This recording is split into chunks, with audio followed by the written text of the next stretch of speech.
Now that we have our player moving, let's go ahead and get into animations. The first animation that we're going to get started with is the idle animation. When the player isn't moving, he should be idling. So to create this animation, we have inside our sprites player underneath character folder, we have an idle animation. We need to go ahead and basically create a sprite animation from 0 through 33.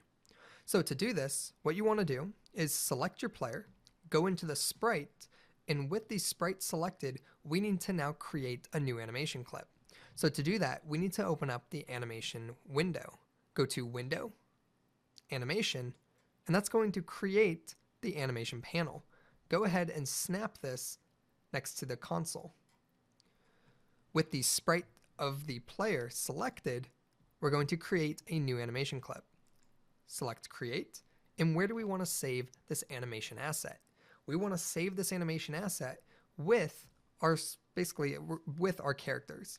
So what we're going to do here is we're going to create we're going to go into sprites, we're going to go into characters, and within our player here, we're going to create a new folder called animations.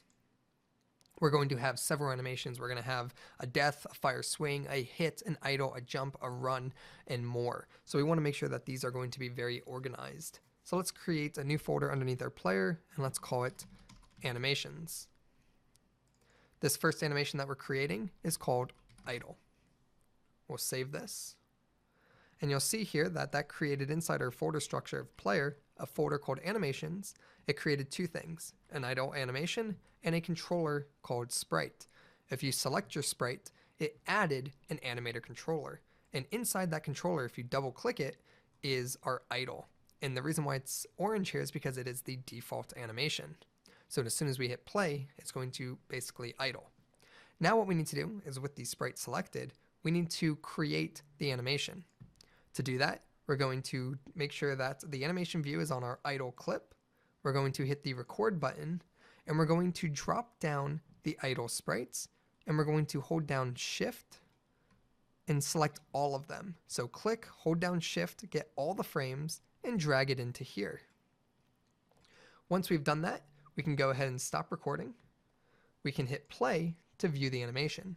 Here you can see that it might be a little too quick at 60 frames per second. So what we can do is we can actually lower this down to maybe 15 frames per second.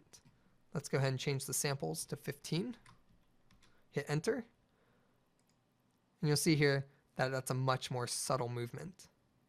So when you're ready, go ahead and save your scene. Let's go ahead and go to the game view and let's run our game. What should happen automatically is that we're now in the idle animation. And there you go. Our player is idling. If we look in the animator, you can see here that it is looping on the idle animation.